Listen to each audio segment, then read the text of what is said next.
drive over to Gotha, Florida. Right there it says it was established in 1885, Orange County.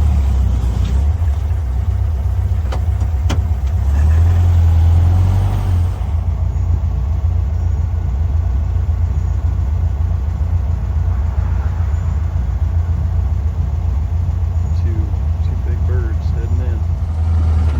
I'm entering the Woodlawn Memorial Park Cemetery.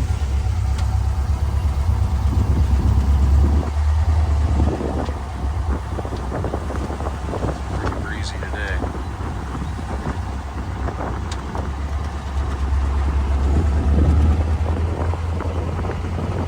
Really pretty cemetery.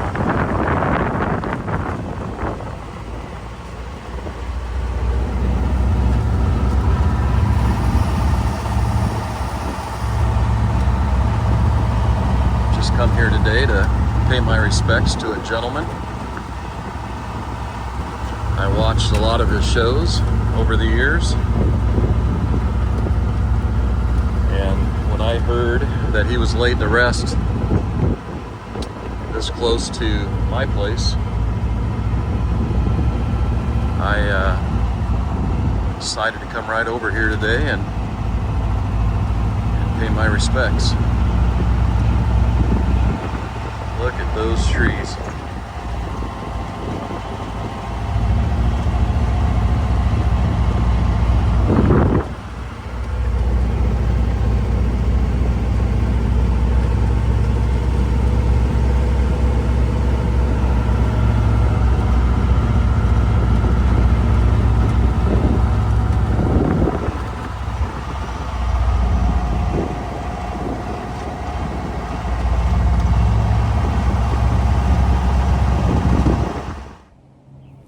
Good morning, happy Saturday. Today, 68 degrees, almost noon. It's April 12th today, and I'm at a very peaceful spot. I'm gonna turn the camera around here in a second and show you where I'm at. But when I heard where Bob Ross was laid to rest and realized it was only, I don't know, probably 15 minutes from Universal Studios, probably 25 or 30 from Walt Disney World, I wanted to drive up here today and pay my respects to him. I watched a lot of his shows as a young kid. Tried to paint after watching some of his shows. Went out and bought my first oil set. Didn't do too good. Tried to paint my house. Should have stuck with landscaping like he did. But yeah, this place, I'm gonna turn it around and let you guys see these beautiful trees. Spanish moss blowing in the wind a little bit today. And Bob is right over here under this tree right here. But boy, this place is so nice. It's in Gotha, Florida. Gotha, Florida. And again, it was probably, I don't know, 6-7 miles away from Universal Studios. So I took a little ride up here. Right next to me is Boy Jesus teaching in the temple. A little statue representing that. I walked by the gentlemen. They're just a little bit larger than life size. But back there you can see Jesus. A lot of folks are missing their fingers here. Over the years, something's happened. But you can find out so much information about Bob online. And, you know, I hope it's all true. It seems to be all good stuff. I mean, the guy was solid from what you read. You know, he joined the Air Force when he was 18. Got stationed up in Alaska. And I guess that's where he saw his first mountains and snow-capped mountains, and, you know, gave him the vision and inspiration for a lot of his paintings. I guess, you know, from the stories you read that he got involved, you know, in a painting class up there, and that's what really sparked the interest in painting. He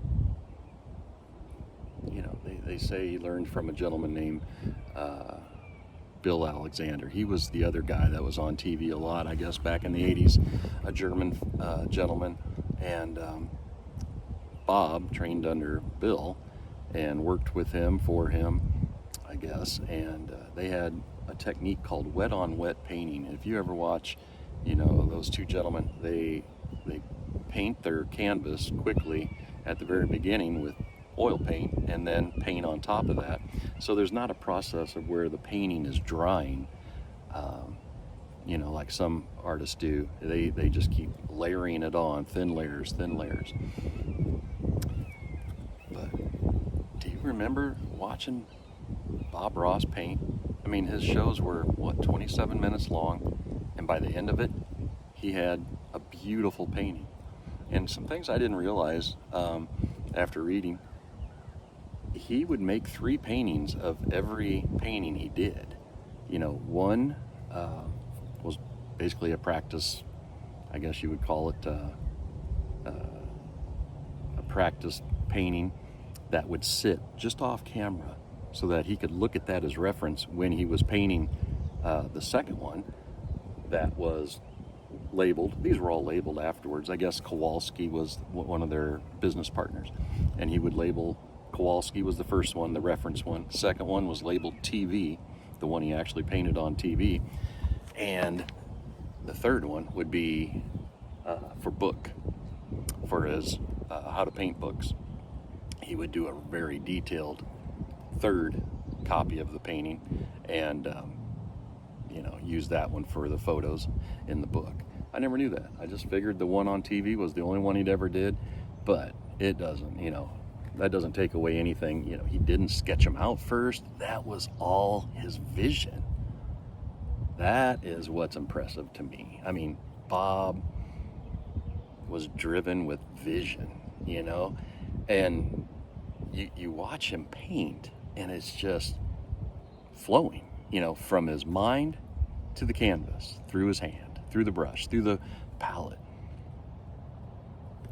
You know, you think, how do you get so good at doing something like that? Well, I'll tell you, what it sounds like to me is Bob claims that he completed 30,000 paintings in his life. 30,000. I mean, when you have done something 30,000 times, that is, you know, practice makes perfect. That's impressive to me. You know, he had the drive, the desire to do something that many times and to complete something that many times. And you don't find a lot of his paintings out in the wild right now. They're all still held, I guess, by the Bob Ross Corporation. He did early work when he was starting out, I guess, and he painted on gold mining panning, you know, for gold. He would paint his landscapes on those and sell them. Those, I guess, before the TV show are out there and about. I've never seen one myself or even heard of one, but I read about them. So that would be interesting sometime to check in, you know, how much those go for. They say that the first painting he did in the first episode was sold on a like a charity auction, I guess, some kind of sale shortly after that first episode, and the gentleman bought it and still owns it. So it sounds to me like it's the second owner. This was a couple years ago, they say, but it's now offered at $9 million, or over $9 million, if that's all correct. I mean, that's the internet, who knows. But here's Bob's grave, right? The big mausoleum. I'm going to turn the guys around. The big mausoleum is right over here. I'm going to walk over there and check that out here in a second. But There's this nice little road that comes back here. Boy, the breeze is so nice through these trees. I mean, look at this tree right over Bob right here. Man, it's so peaceful. But here's Bob's grave.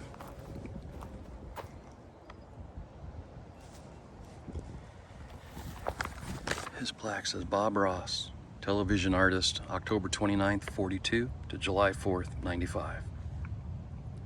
Wow, this 4th of July will be 30 years since he passed. Somebody's left a little landscaping painting they did. Some Bob Ross socks.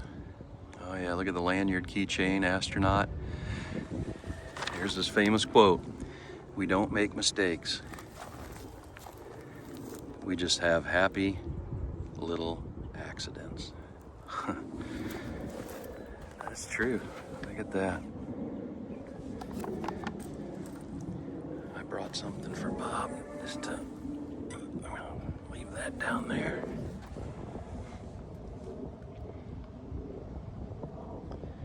There's his famous trademark afro. I read that he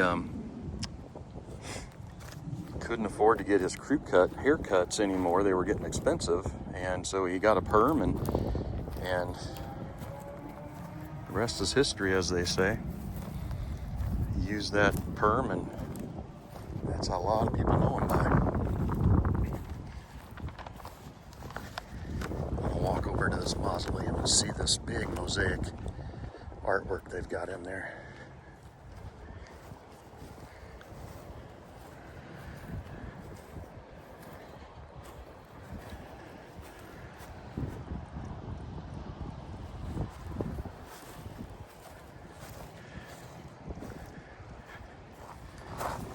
Bob was born in Daytona, Florida, grew up in Orlando, Florida,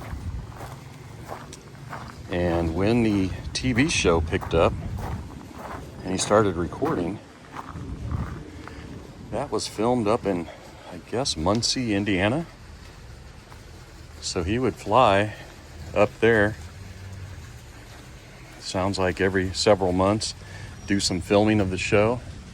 Show, I think, ran for 11 years, and spent his time between Florida and Indiana, and now he's laid to rest. This is just west of Orlando. Gotha is right up next to it, but again, really nice cemetery, huge cemetery.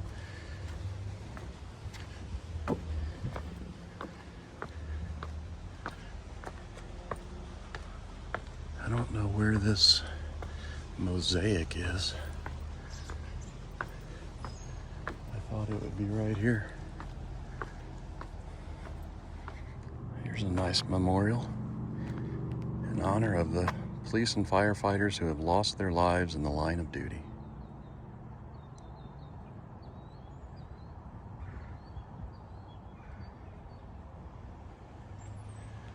That's really nice.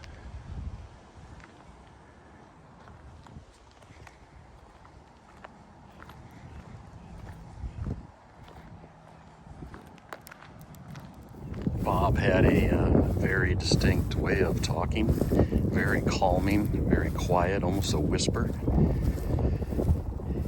And there's a couple stories, I guess one of them is Bill Alexander, the German gentleman he practiced under, had a very kind of firm, harsh voice, and Bob wanted to take it a totally different direction than that, his tone of voice.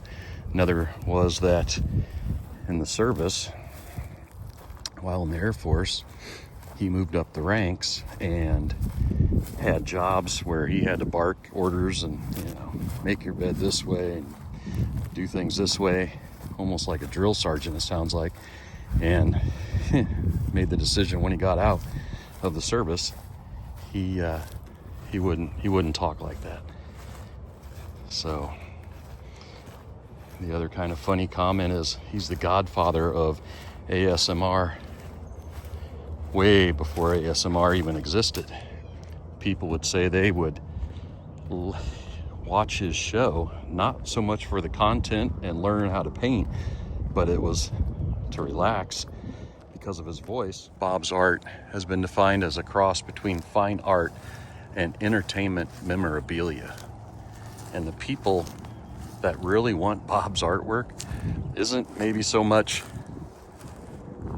fine art collectors as fans of the show. Those are the people that really like his work.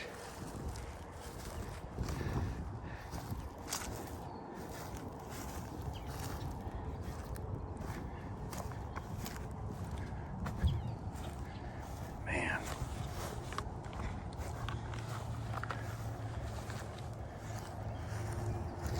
I remember watching Bob, just paint trees. Basically, he didn't have a lot of colors. That was his whole thing. He tried to keep it simple for the people he was teaching. He would use the putty knives, the blades. He would use several brushes and do it all with just those. It wasn't an elaborate setup he had. And when he would make a tree and just dab his colors on his palette and then go over and pop, and instantly it was done. He might take that knife and just put in there a couple branches, get some white on there, and that made, you got the impression the light was coming from the left or the right or wherever. But that tree right there just reminds me of a good example of something he would pop in 2 seconds and make that tree right there. And it would take me days to try to figure out that technique. Again, going back to doing something 30,000 times, that's where, you can do it blindfolded, you can do it in your sleep.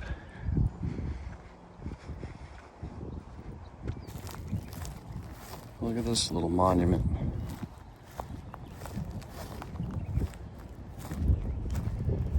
It's got like a 58 Corvette on there.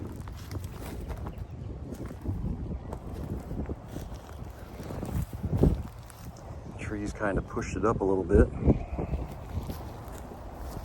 Huh. They always said that he just wore plain shirts, blue jeans, because he figured that would be a timeless look. If he said that, it'll be a timeless look, I want to do that. I mean, he had the foresight then of thinking, hey, my programs are going to be around long past when I'm here. So he was seeing the future, I guess. And then somebody, one of the things I read said that he got a letter from somebody and they said, Bob, everything in your world seems to be happy. And he said, that's for sure. That's why I paint. It's because I can create the kind of world that I want. And I can make this world as happy as I want to. And then he went on to say, shoot, if I want bad stuff, watch the news. How about that for a sense of humor? Happy little clouds, happy little trees. I've heard some people compare Bob Ross to Fred Rogers. And believe me, I get it. I see what they're saying. I mean, the calm demeanor, soft-spoken. They seem a lot alike. I don't know if they ever met, but I'm sure if they did, they'd get along. Can you imagine being in a diner when those two are sitting in a booth behind you? In comes Bob Ross, walks right by you, sits down with Fred. Hi, Fred. Hi, Bob. Did you see those clouds up there in the sky when you walked in? I sure did, Fred. Happy little clouds. And I like how the light just came right around the corner, lit up our booth right here. Right there, just a little bit right there. A little beam of light coming in. We're gonna light that booth up. His voice, man, was just so smooth, calming. He had figured it out. The formula, I guess, if you want to call it. Keep it simple, keep it calm, show people how to paint, do it in 27 minutes. See you next week. Bob had a son named Steve, and in the last episode of season 1 came on with his dad, and while Bob was painting the painting, Steve asked viewer questions, how-to questions, and by the end of the episode, 27 minutes, 28 minutes, Bob had finished the painting and answered all the questions. Steve is a painting instructor himself. I mean, I've watched how many episodes of Bob and never really thought of Bob as a instructor. I just enjoyed watching his craft. But, you know, when you go back and watch, the camera hardly ever leaves his hands. You see every stroke, every move that he makes. You know, that's going back and thinking about it that way. I realized, all right, yeah, he was showing you how to do it, but I didn't think of it as a young kid, you know, as that's what he was doing. But I don't care how many times I watch Bob Ross pick up a paintbrush, dab it in the paint, put it on the canvas. I can't do the same thing he can do. It's all about the technique and the vision. You know, he knows exactly. And, you know, it wasn't, I've seen episodes where it wasn't always, you know, pre-planned. He obviously had, you know, a roadmap of what he wanted to get done in those half hours, but he would, on the fly, get excited. I don't know if you've ever seen an episode of Bob when he gets excited and he's painting and boom, he knows exactly what little change he wants to make. He's like, okay, watch this, everybody, watch it. Ooh, this is gonna be good. I'm gonna push this tree back by putting bushes in front of it. And just to watch him do that on the fly and magic happen on the canvas, it's incredible. They say Bob was a fan of country music. Back in the 80s, I guess, Hank Snow, famous country music singer, invited Bob Ross to the Grand Ole Opry. And one night they had Bob up on stage and he was nervous, they say, cracked a joke to the crowd, lightened up a little bit, and afterwards gave Hank Snow a private painting lesson. How cool would that be to have a private lesson from Bob Ross? I'd take one.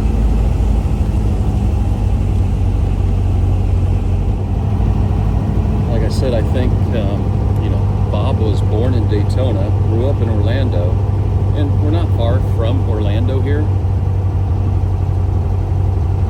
Traffic coming in, I gotta be careful.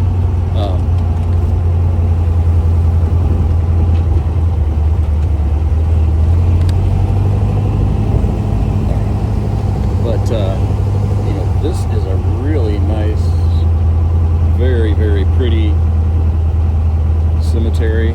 Trees are beautiful. I could see, you know, Bob's family driving through there thinking these trees are perfect. Big live oaks with the Spanish moss on them.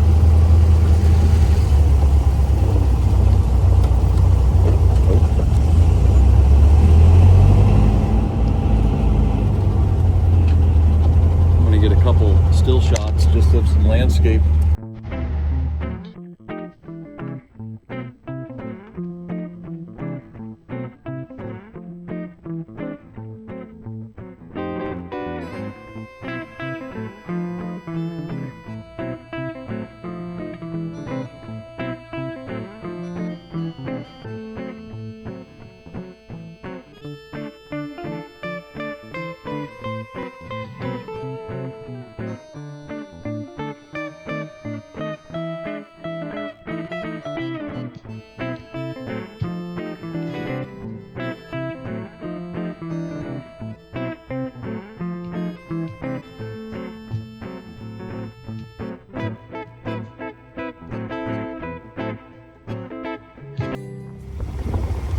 fast forward a couple days. I am now about 60 miles north of Atlanta in New Smyrna Beach. 77 degrees right at noon. April 15th, tax day. Hope you got your taxes done. But I am pulling into a shopping center here to find a place that I want to check out. And I think you're going to want to check it out too if you haven't been here before. Publix is a grocery store here in Florida. And this store that I want to go to is in this. Thanks, man. Appreciate it. Is in the center right here.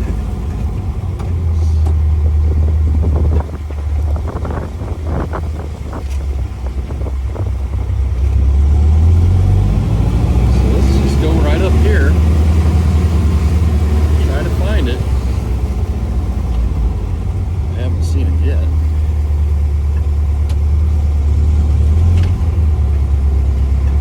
This little shopping center's busy. Oh, I see it. I see it. Let's go this way and I'll come in a different direction. Maybe you can see it over my shoulder. I'm excited. I see it's right over here. It's right over here. Can I get there though? Well, here, maybe we'll just do this.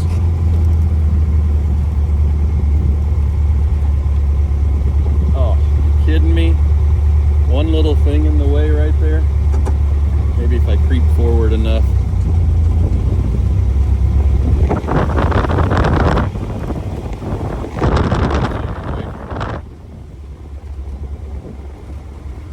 Can you see that right there? I guess you can't zoom in. What that says is the Bob Ross Art Workshop and Gallery. Let's go check it out. I want to park the buggy, go to the gallery for a little bit, and then go down to the beach. Let's do it.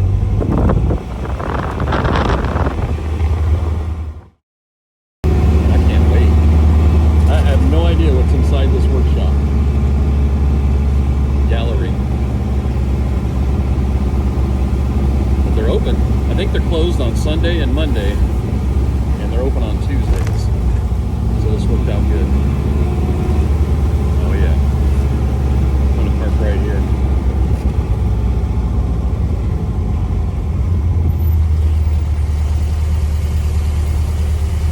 I wish you guys could see it over my shoulder. That's right. It should be right there, I hope. Let's go see. Made it. The Bob Ross Art Workshop and Gallery. There's the hours right there. Tuesday to Saturday, 10 a.m. to 3 p.m. Sunday and Monday closed. Happy painting. Membership available. Brush strokes. There you go. If you ever wanted to paint like Bob Ross but didn't know where to start, you can sign up right here. Look at that. Let's go check it out. Got distracted. Little tropical landscape by somebody, probably Nicholas Hankins. Right there it is. Sign up inside or call us. Huh, it's a nice painting. I like that one. All right, we're going in for real this time. This place is awesome. The top row all the way around are Bob Ross originals. Look at that. And I've asked, you can take pictures and photos in here. But man, I love this one. It really catches my eye for a winter scene. And this one is cool. I know it's not popping, but he used glitter right in there to experiment a little bit with the glitter and catching your eye. Oh, Bell's. I've got to go to Bell's real quick. It's not showing all up. my other guys are getting done. Wow. We ought not know that either, but he'd be disappointed. I like this one's unique. It's got mountains. up against the sea. So you got beach and winter in the same painting. And what else is kind of interesting I'm seeing is a lot of them have cabins, but I don't think you're ever going to see a chimney on one, and you'll never see smoke coming out of it. So look at these three. Cabin, cabin, cabin. No chimney, no smoke. It's like there was never evidence of life in the pictures. Cabin. I like this one a lot. Look at that. That one's cool. Who teaches here? Nick. Hankins. Nick. Oh, okay. Oh, yeah, that's good. He does. I really like this one. Also the I didn't think you could ever buy a Bob Ross painting, but she was just saying that there's tons out there, I guess. He used to sell them out of the back of his how to paint books. You could contact him back then, and as soon as it was dry, he painted it for you and shipped it off. How about that? next year's schedule. They usually schedule in like fall for the following year. So sometimes it's a little while before we get that new schedule in the fall. This one's cool. It's like it's got a mat, but then he took the tree out of the mat. Look at that. Or onto the mat. Sounds great. I love that one. Whether you want to. Man, this is a really cool place. It has, that'll- You can buy the full Bob's brochure. paints It's and got a brushes. schedule, Look at that. Tells you all about everything, explains everything, all that good stuff. Okay. Like I said, Wow, that's really you turn cool. on, it Yeah. explains And all his the how-to steps books. Yeah. And how they work and the rundown. This is the gentleman that was in the Are you window, from South Georgia? Nicholas Hankins. Tennessee? Okay. Thank you for So this is an art workshop. You would come in here when Bob was painting. Bob used to paint in here. Here's Bob's easel right there. And he would give, I want to show a picture of it. It's over here. Look at, Bells is important. he's standing right there. Right there. It seemed to me Painting. at the moment. Isn't that cool? Giving a class back in the day. Before I moved down here, And I was excited. all the attendees would sit out here, or she said they would just put the rows of chairs if they were just giving a demonstration, and it wasn't a follow-along workshop. But look at that. There he is. Good time. Who knows? Who knows? Man. I'm in overload right here. That was awesome. I didn't know what to expect. Look at, more people are going in there. I was in there for about 30 minutes. And I would say, you know, 2 groups came in, 3 or 4 people in each group. 4 more people are coming in right now. Just check it out. Everybody just walks around. You know, they let you take pictures and videos if you want of Bob's work. But that was the actual workshop. He would give lessons here in New Smyrna and demonstrations. So I guess they would set up chairs. You know, if it was a day that they weren't painting along with Bob, you were just observing, and they would just set up chairs in rows, and then you know, push all the tables back. But then other days, I guess you would follow along in a workshop, and everybody would do what Bob did up front. How cool is that? Love it. What a day. 79 degrees. It's lunchtime.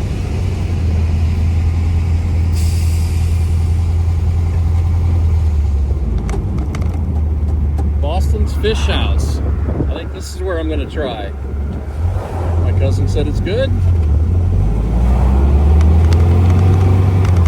He hasn't let me down before.